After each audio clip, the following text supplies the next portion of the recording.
Shalom, shalom. Real quick, I'm going to continue the lesson, Isaiah 13. And we're going to start at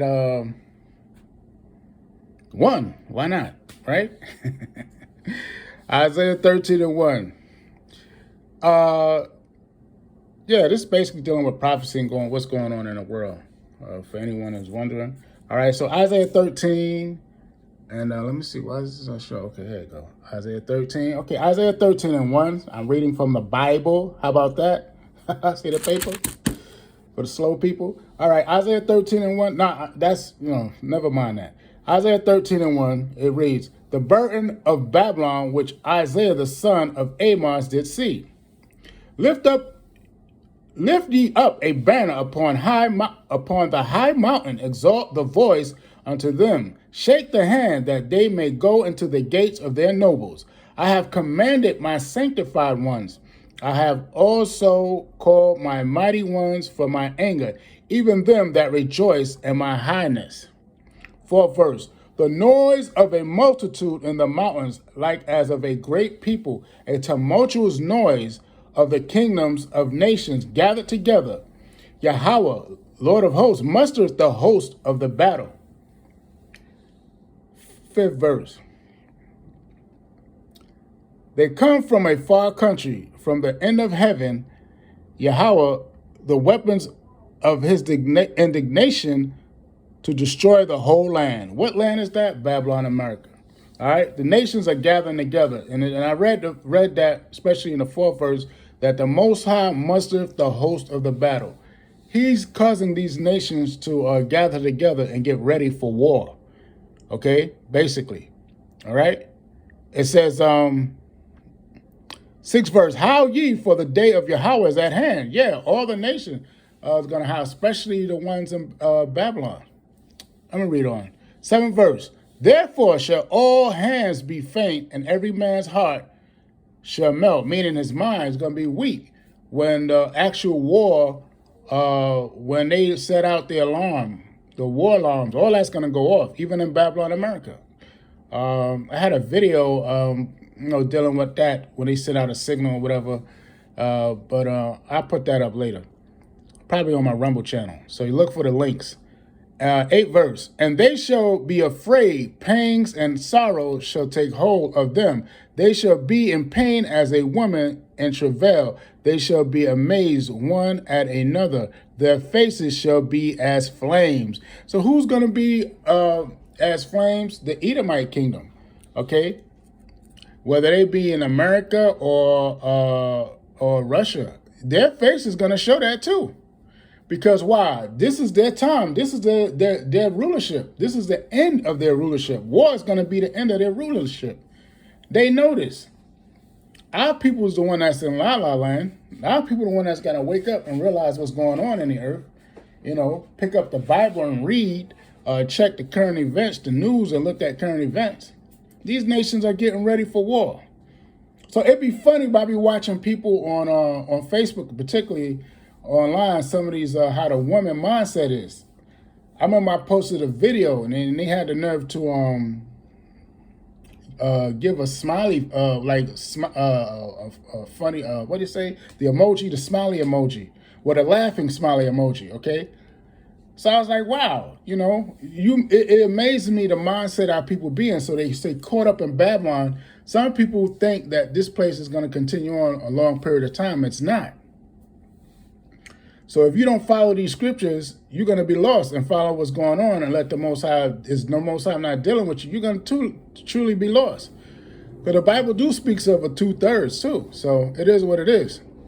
So I'm going to continue on. Salaki for the rant, but I'm going to go on to the ninth verse. It says, "Behold, the day of Yahweh cometh cruel, both with wrath and fierce anger, to lay the land desolate, and he shall destroy the sinners thereof out of it." Yeah, the sinners. What sinners in particular? The sinners in Babylon, America.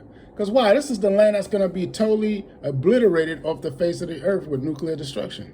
That's prophecy. Nobody going to change that. The Most High, the scripture said, "Let the Most High be true and every man a liar." Okay? So it's going to happen. So you should never plan long here. I don't know the mindset of some people, man. You know, but it is what it is. So I'm gonna read on to the 10th verse. It says, "For the stars of heaven and the constellations thereof should not give their light. The sun shall be darkened and his going forth, and the moon shall not cause her light to shine." Right, it's gonna be darkness.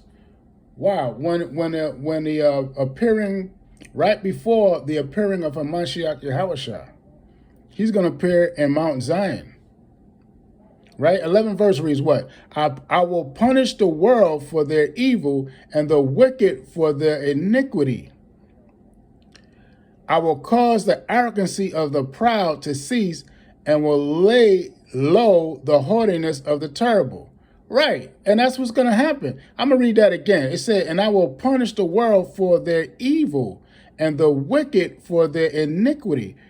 Why does it say that? Because, wow, it's going to be an actual destruction coming to Babylon, America. It's not a metaphor. It's going to be just what it say. Because what? In war, while this war is in a simultaneous in this war, when the nations will start fighting and warring, well, I don't want to jump ahead, but Yahushua is going to eventually appear suddenly, right? Because they're going to be fighting in a land.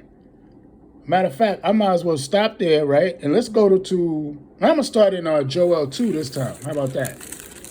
I'm going to start in Joel 2. From there, let's go to Joel. And I might have to break this up because I'm short of time too. But either way, I'm going to get it done. Most I will. Points I want to bring out. There you go, Joel, because it's only like 3 chapters. Right, we're going to start Joel's 2nd chapter in the 1st verse. It reads, "Blow ye the trumpet in Zion, and sound an alarm in my holy mountain. Let all the inhabitants of the land tremble, for the day of Yahweh cometh, it is nigh at hand." Right, meaning it's going to be soon. It's coming. The nations already gathering together. They're preparing for what? World War III. Right? It says, 2nd verse, it says, "A day of darkness and gloominess, a day of clouds and thick darkness, as the morning spread upon the mountains. A great people and a strong there have not been ever the like, neither shall be any more after it, even to the years of many generations." And why does it read that way? Because this war would be, like it says, like no other. And the nations, why? Because the nations is going to be equipped with what you call modern day technology, and have nuclear weaponry, high level technology. I give you a simple example. I was watching a movie called Hunter Killer. I forgot the actor's name. He was in the one that was in that movie, starred in the movie Law-Abiding Citizen. But the name of the movie is Hunter Killer he was in. And that movie was telling about a war situation with the Navy and American Navy and the Russian Navy. And man, that was a learning lesson for me because I didn't see how technical the Navy warships could be. And the submarines, the difference between a warship and a submarine. And a submarine is just as important as a warship. And that's what I learned in that movie. And I learned how intricate it is, how they can set land bomb. But you see how the Earth have, when they fight on land, they have land mines, where the submarines have land mines under the sea. And they all set up. That's something to learn, man, about war. For at least this modern day war, because if you think about it, in ancient time, they had nothing like this. They had boats that was like on top, or canoes or whatever this case is, and ships.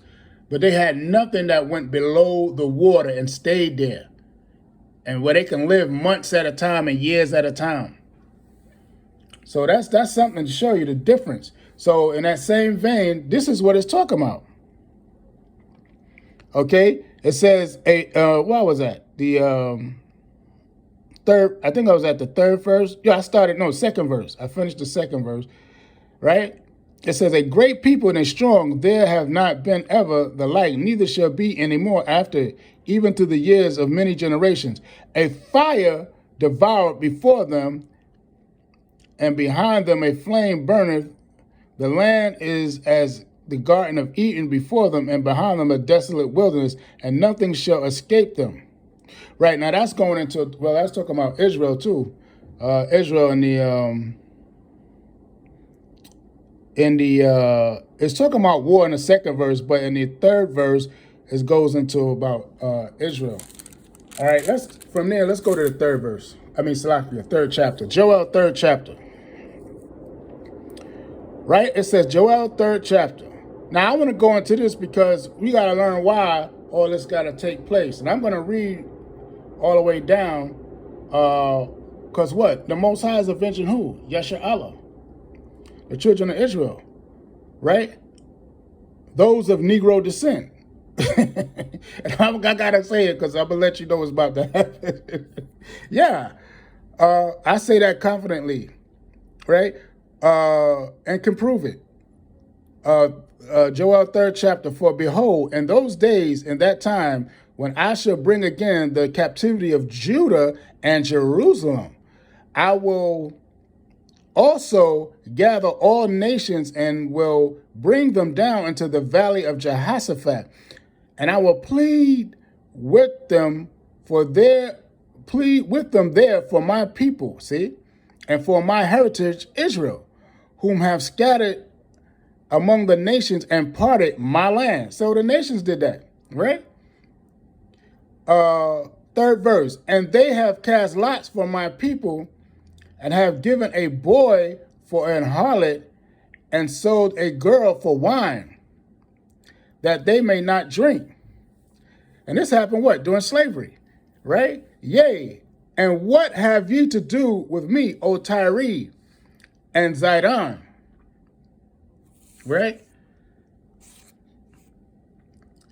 And all the coast of Palestine. Will ye render me a recompense? And if ye recompense me swiftly and speedily, will I return your recompense upon your own head. Now, Tyre and Zidon, African and Palestine are Arab nations. Tyre and Zidon are African nations. And the coast of Palestine are the Arabs, because they was known for slavery, right? We will, before Esau, will ye render me a recompense? All nations was known for that because they all exploited us. They all had us in captivity, right? It said, and will ye render me a recompense? And if ye recompense me swiftly and speedily, will I return your recompense upon your own head. Fifth verse, because ye have taken my silver and my gold and have carried into your temples my goodly, pleasant things. Therefore, Salakia, the children, Salakia, sixth verse, the children also of Judah and the children of Jerusalem have ye sold unto the Grecians, that ye might remove them far from their border. Now, who sold us to the Grecians? The other nations that's mentioned in the fourth verse. Tyre, Zidon, and the Palestinians. They sold us to the Grecians, the so-called white man. Right? When he came into power. Right? When Job 9:24 manifests, that's what he did. They scooped up as many as they could and brought us over here into the lands of the north, which is America. Right? Seventh verse, I will raise them out of the place whither ye have sold them, and will return your recompense upon your own head. Right? Eighth verse, I will sell your sons and your daughters into the hand of the children of Judah, and they shall sell them to the Sabians to be a people far off. The Sabians are other Africans. For Yahweh have spoken it. Proclaim ye this among the Gentiles. Prepare war. Wake up the mighty men. Let all the men of war draw near. Let them come up. Let them come up 10th verse, beat your Salakia. 9th verse, I'm going to read 9 again. Proclaim ye this among the Gentiles, prepare war, wake up the mighty men, let all the men of war draw near, let them come up. So now he's telling what the nations to prepare for war. Because what? He have a grievance. The Most High have a grievance with these heathen nations for what they did to the children of Yashar'Allah. Right? 10th verse, beat your plowshares into swords and your pruning hooks unto spears. Let the weak say, I am strong. So what? All the so-called third world nations, what, got nuclear technology, nuclear missiles, nuclear warheads now. That's what that means. We say, let the weak say I'm strong.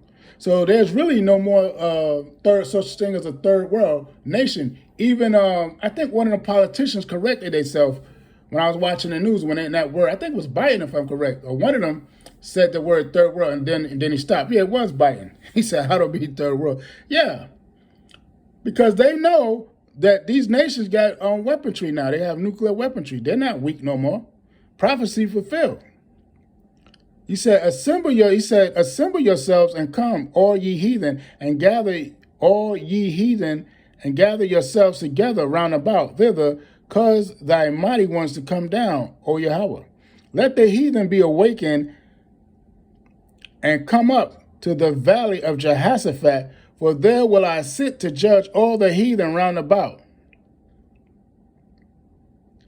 Put ye in the sickle, for the harvest is ripe. Come, get you down, from the press is full, the vats overflow, for the wickedness is great. So meaning it's time to judge this evil world, man. And that's going to be done through war. And you know, the Most High is a man of war. Right? Exodus 15:3. 14 verse reads, multitudes in the valley of decision, for the day of Yahweh is near, and the valley of decision. The sun and the moon shall be darkened, and the stars shall withdraw their shining. Right? And that's going to literally happen.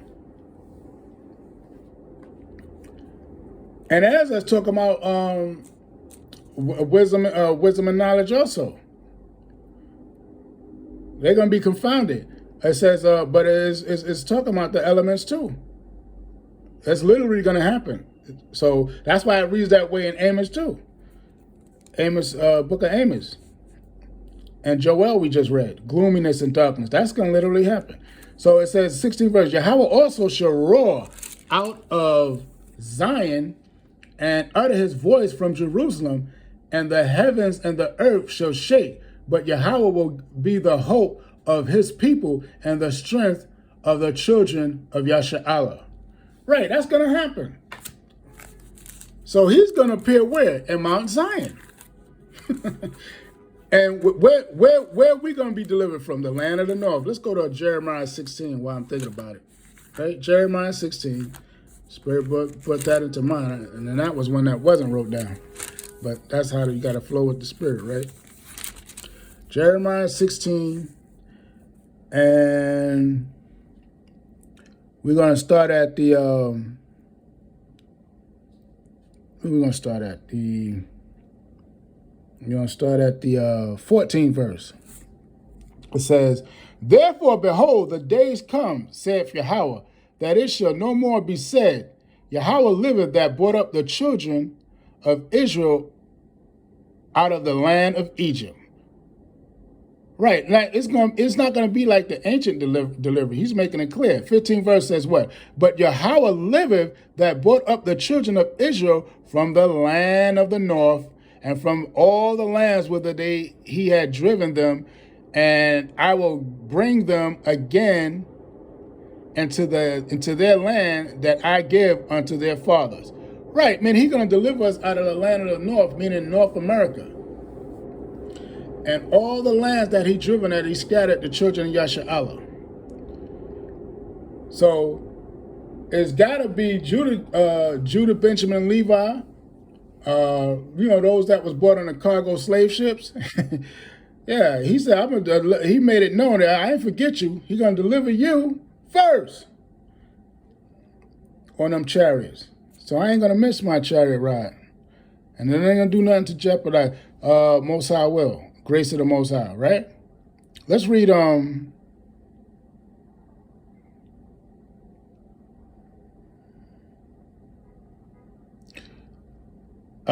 I'm gonna stop there, and then we want from there.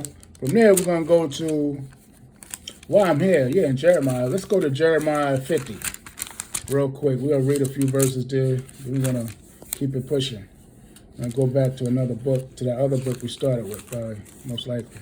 Yeah, let's go to. No, actually, I didn't get there yet. But let's go to Jeremiah 50 while I'm what's on my mind. Jeremiah 50.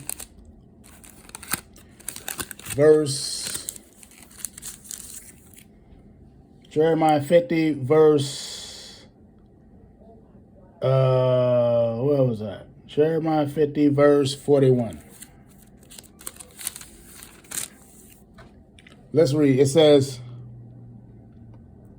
41, it says, behold, a people shall come from the north, and a great nation, and many kings shall be raised up from the coast of the earth.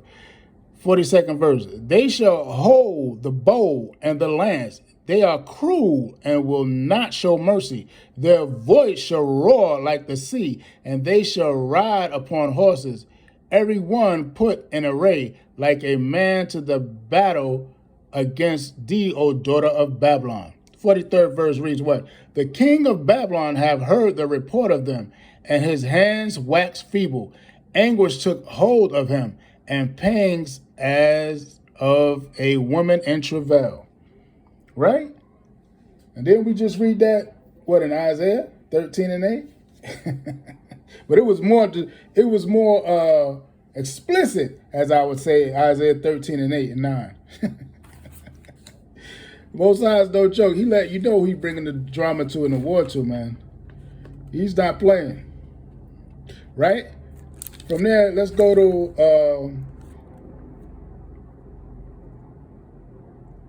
Ezekiel. And we're going to go back to that, because I didn't forget. It's a precept I didn't cover, and I'm going to cover it. It lines up with what I'm about to get into.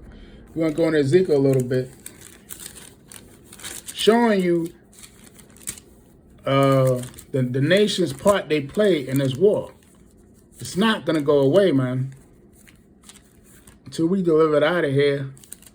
There got to be war before there's peace and before Yashala, right? Because the Most High must just the host of the battle, not man. He uses man. But yeah, these nations got to pay for their crimes. That's why I went through, read Joel 3 and all that much as I read. Yeah. Now let's read Ezekiel 38 and war. Salakia, and 1. Salakia. Ezekiel 38 chapter and the first verse. And the word of Yahweh came unto me, saying, Son of man, set thy face against Gog, the land of Magog, the chief prince of Meshech and Tubal, and prophesy against him. Now, why does this court say the chief prince of Meshech and Tubal?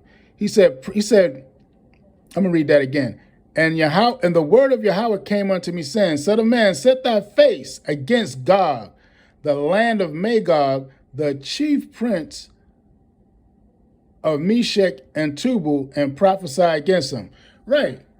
Like I say, you got to know Genesis, because the chief prince, he said God was the chief prince, meaning he was one of the eldest sons of Japheth.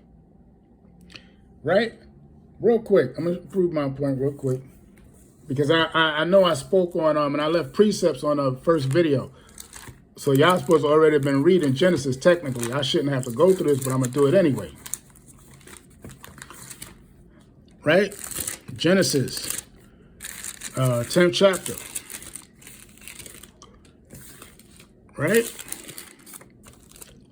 I went past the chapter. Genesis, 10th chapter, and 10th verse. It says what? The sons of Japheth, Gomer, and Magog, and Madai, and Javan, and Tubal, and Meshech, and Tyrese. So what? They were all the sons of Japheth, who was the progenitor of the so-called Asian race today, right? These were the sons. So in that second verse is just names the sons, you see? Gomar, Magog, Madai, and Javan, and Tubal, and Meshach, and Tyrus. And the sons of Gomar, Ashkenaz, and Repai, and Togarmah. So that was what? Japheth's grandson, Togarmah, which today is known as the so-called Koreans. But we're going to go back real quick to Ezekiel. I'll go back to Ezekiel real quick.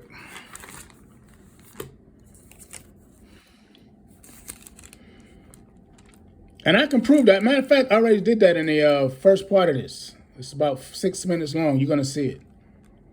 So watch that first part. It's short, 6 minutes.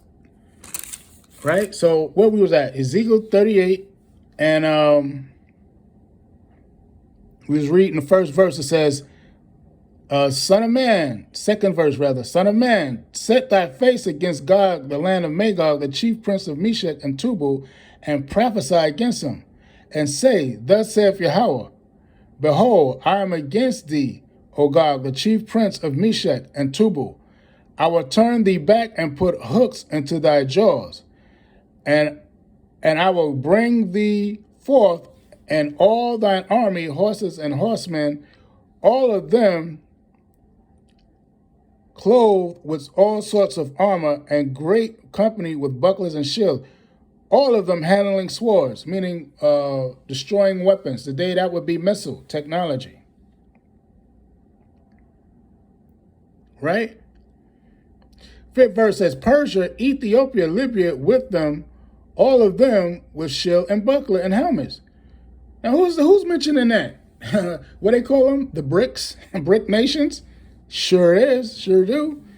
Showing you that when the time comes, all these nations are going to have a part in the destruction of Babylon. It's the BRICS. Oh, did I just give something away? Sure did. Sixth verse. Gomar and all his bands, the house of Togarmah, that's North Korea, and see, it says sixth verse. Gomar and all his bands, the house of Togarmah of the north quarters, and all his bands, and many people with him.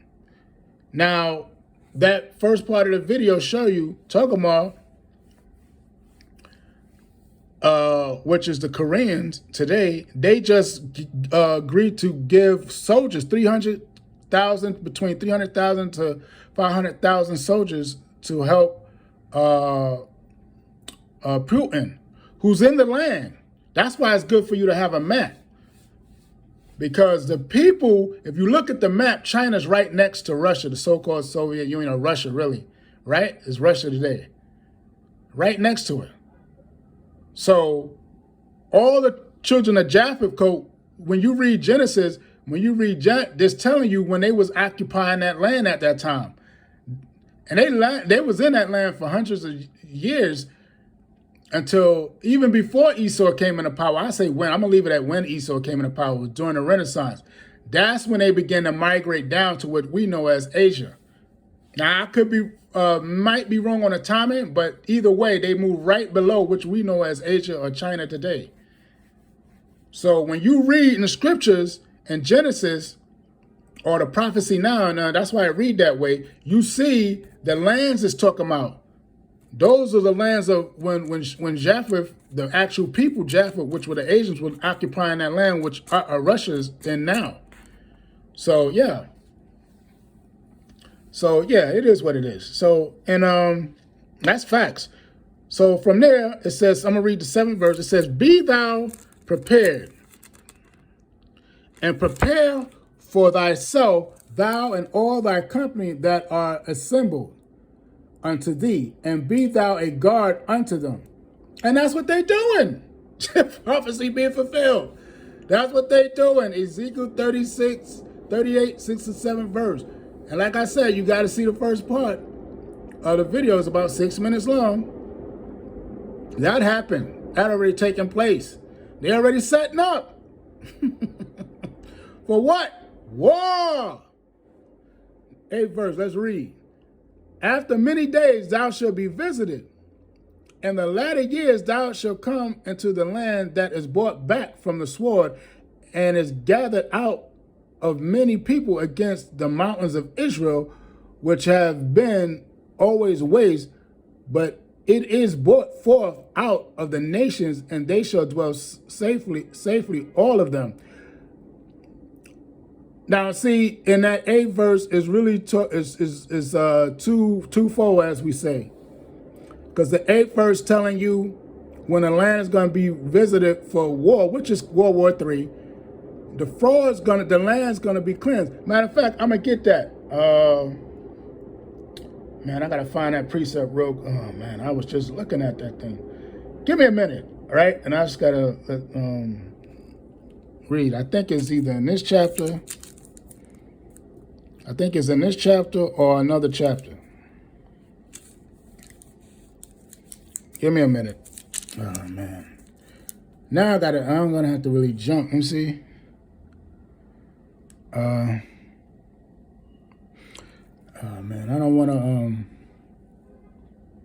Oh yeah, we're gonna continue reading. We'll just continue reading. I'll get back to it, right?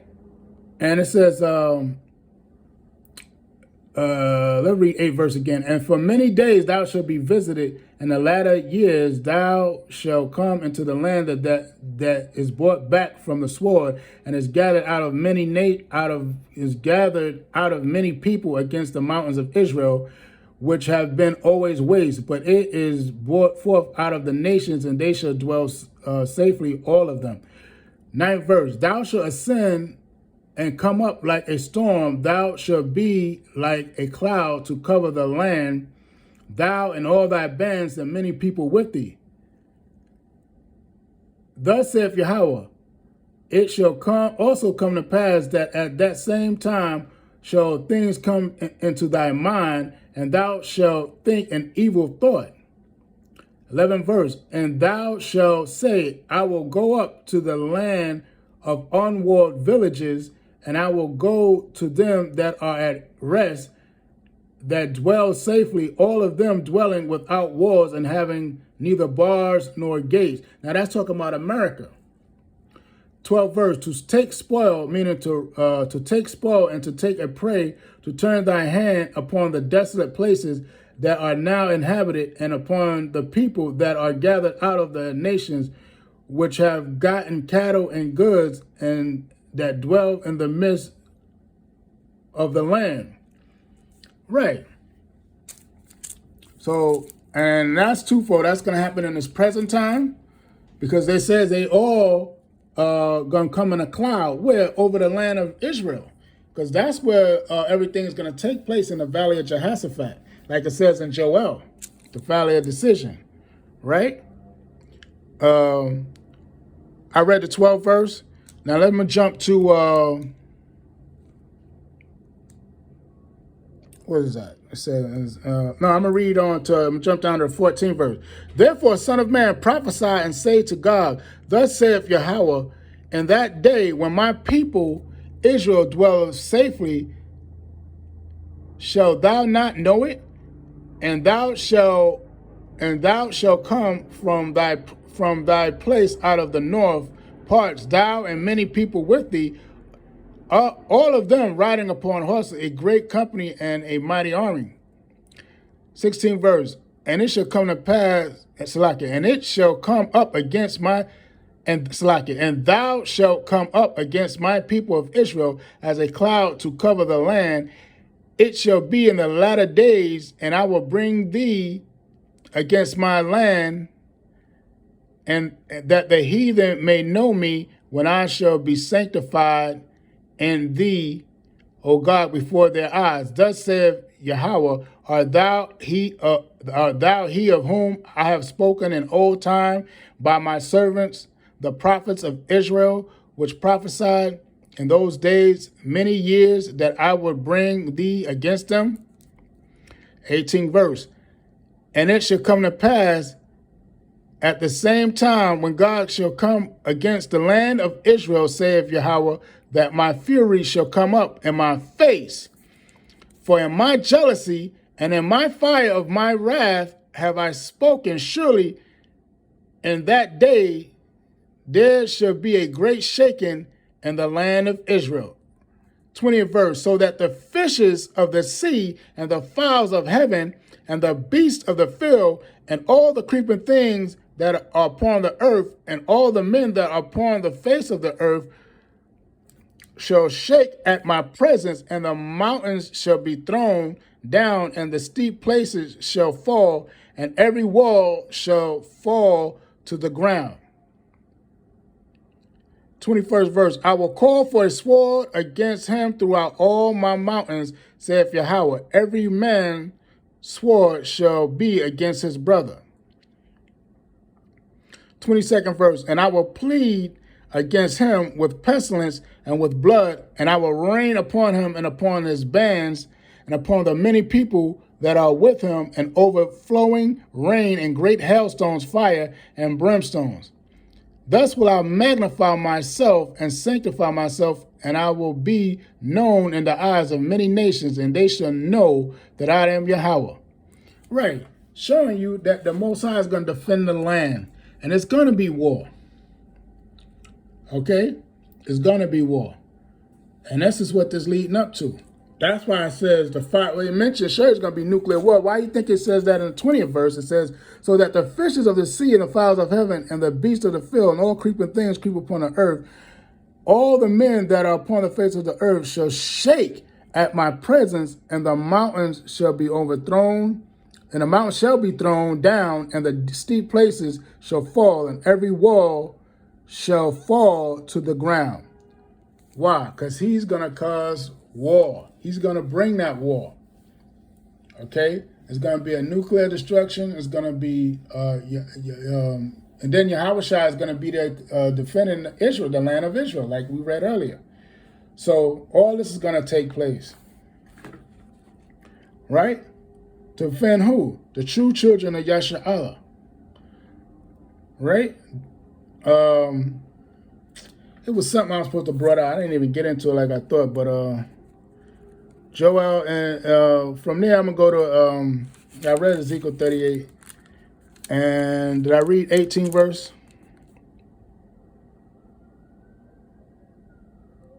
Yeah, I read all that. I read the whole chapter, so what am I thinking? Right, so let's go back real quick. I was saying that's why, and who did the captivity happen to? The 12 tribes of Israel of Negro descent. You know what also proves that? I'm going to go into real quick. It says the face, real quick, I'm going to read this. Because this didn't happen to the, remember, the Renaissance period was done by who? Spaniards, Caucasians. Right? And the scripture said, let the Most High be true and every man a liar. So the Renaissance, when Esau came into power, I know I'm going off topic a little bit, but I just want to bring out this point. I make people think, man. Matter of fact, while I'm in there, I'm going to go read Isaiah. Matter of fact, I'll read where I started. I'm going to read Isaiah 20. That's going off topic, but I'm going to still do it. Isaiah 29 and 22 says what? Therefore, actually it's not. Therefore saith Yahweh, who redeemed Abraham, concerning the house of Jacob. Jacob shall not now be ashamed, neither shall his face now wax pale. That's what it says. Therefore saith Yahweh, who redeemed Abraham concerning the house of Jacob. Jacob shall not now wax pale. Jacob shall not now be ashamed, neither shall his face wax pale. Right? And from there, just let everybody give something to think about. And I'm gonna end with something else before we go back to the topic of war. I ain't forget. Right? Real quick.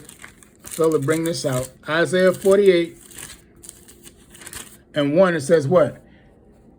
Hear ye this, O house of Jacob, which are called by the name of Yashar'Allah, and are come forth out of the waters of Judah, which swear by the name of Yahweh, and make mention of Yahweh, of Israel, but not in truth nor in righteousness. Right? He said, comes out of the waters of Judah. And that's talking about the seed of Judah, meaning it was all bloodline, all the same bloodline. That's my point. The seed meaning the sperm, same bloodline, did not change. So that's why I would never say Latino or none of that again. It's never coming out my mouth. Only just to edify people. Because today, what they call Latino Hispanics are from the Spaniards, which were of the Renaissance period. So that's why I don't see how brothers can't put things together. And it says the face of Jacob should not now wax pale. So those of the Renaissance was talking about the Spaniard Caucasian people. It was not talking about Northern. I don't see how you can put a lot to say, to use these terms, Hispanic and all that. Come on, man. The 12 tribes was of the same bloodline. That's why it reads that way in Hebrews 11:18. Okay? He said, Jacob I have called. Right? So anyway, going back to war, right? The topic of war. Real quick, let's read. And I think I'm going to end on this. Ezekiel. I'm in Ezekiel still. So Ezekiel 39. And what verse can I read? It's going to tell you what's going to happen at the end. In the end. Matter of fact, let's start with 1. Ezekiel 39:1. It says, "Therefore, thou son of man, prophesy against God, and say, Thus saith Yahweh, Behold, I am against thee, O Gog, the chief prince of Meshech and Tubal." I was the eldest son of Japheth. "I will turn thee back, and leave but the sixth part of thee, and will cause thee to come up from the north parts, and will bring thee up upon thee and bring thee up Salakia. And I will bring thee upon the mountains of Israel." Now it's talking about the land and the people that's occupying the land. Who's occupying the land of Meshech and Tubal, which was is the so-called white man, because Job 9:24. He took upon those names, which actually belonged to Japheth, but he took upon their names. And you see they have the same doctrine and philosophy and politics. They both so-called communist-like countries.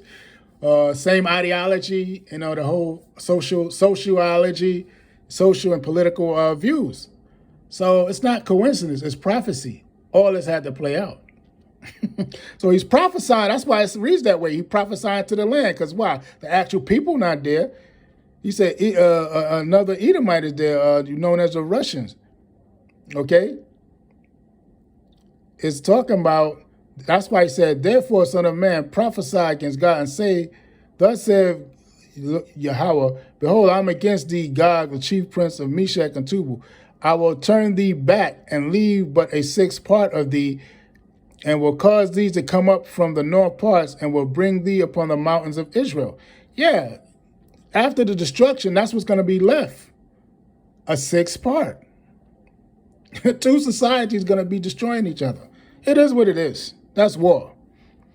"I will smite the bow." Third verse. "I will smite. I'm going to finish second. "I will turn thee back, and will leave but a sixth part of thee, and will cause thee to come up from the north parts, and will bring thee upon the mountains of Israel." Okay, I read that. Right. He said, third verse, "I will smite thy bow out of thy left hand, and will cause thine arrows to fall out of thy right hand." Meaning they took them out their missiles. Why? Because who defends the lands of Yasha'Allah? Who dwells in Mount Zion? The Most High. And he going to send who? Yahushua. That's where Yahushua going to appear. It tells you that in Zechariah. Right? "Thou shalt fall upon the mountains of Israel, thou and all thy bands, and the people that is with thee. I will give thee unto ravenous birds and of every sort, and unto the beasts of the field to be devoured." Yeah, that's what the birds, the scavengers, is going to do. They're going to eat their flesh. They're gonna clean up the land. He's gonna let the birds drink their blood. Thou shalt fall upon the open field, for I have spoken it, saith Yahweh. I will send a fire on Magog and among them that dwell carelessly in the isles, and they shall know that I am Yahweh. So will I make my people name known in the midst of my people Israel, and I will not let them pollute my holy name any more, and the heathen, which are the Gentiles, shall know that I am Yahweh, the Holy One of Yashar'Allah. Behold, it is come, and it is done, saith Yahweh. This is the day whereof I have spoken. And they that dwell in the cities of Israel shall go forth and shall set on fire and burn the weapons, both the shields and the bucklers, the bows and the arrows, and the hand staves and the spears, and they shall burn them with fire 7 years. Yeah, meaning we're going to cleanse the land. That's what the 7 years is, completion. Right? This the part I want to read too. 10th verse. It says, so that they shall take no wood out of the field, neither cut down any out of the forest, for they shall burn the weapons with fire, and they shall spoil those that spoil them, and rob those that rob them, saith Yahweh. Yeah, that's what we're going to do in the land. We're going to get at them heathen. You know what that means, right? Servitude. 11th verse, it said, it shall come to pass in that day that I will give unto God a place there of graves in Israel, and the valley of the passengers on the east of the sea, and it shall stop the noses of the passengers, and there shall they bury Gog and all his multitude, and they shall call it the valley of Hamongog. Right, who is the passengers? What's a passenger? A passenger, y'all know what a passenger is. A passenger is somebody coming off a flying vehicle. What flying vehicle we going to be coming off? The chariots. Yeah. We the passengers, the remnant Yashar'Allah, the hopefully elect, the remnant Yashar'Allah. 12th verse, and 7 days shall the house of Israel be burying of them, that they may cleanse the land. And 7 months shall the house of Israel be burying them, that they may cleanse the land. 13th verse, and yea, all the people of the land shall bury them, and it shall be to them a renowned day, that I shall be glorified, saith Yahweh. And they shall sever out men of continual employment, passing through the land, to bury with the passengers those that remain upon the face of the earth, to cleanse it. After the end of the 7 months shall they search. Yeah, so we're going to have the heathen. Let me read the 15th verse. And the passengers that pass through the land, when any see a man's bone, then he shall set up a sign. Then shall he set up a sign by it, till the buriers have buried it in the valley of Hamongog. Right. So yeah, the passengers, we're gonna put something there to let everybody know it's a dead body over here. You gotta have the heathen come clean this up and bury it. All praise to Yahweh Shimon Shah. Continue maybe this part or another part. No, I think I'm pretty much done. But either way, if I have to come back to this topic, I'll continue it later. And you check out the lesson I did about the BRICS in China, America. Please watch that as well and get more understanding. Don't be afraid to comment and watch the video above it. That's 6 minutes. Don't be afraid to check the pinned comment section, leave a comment or whatever, how you thought this went. And with that, I'm going to just say shalom for now. And yeah, it might be a part 2 of this while I think about it. And with that, I'll just say shalom till next time. I hope you got something out of this lesson. All praise to the Most High, Yahweh Shimon Shah, and shalom to the children of Yashar'Allah and the remnant Yashar'Allah. Shalom.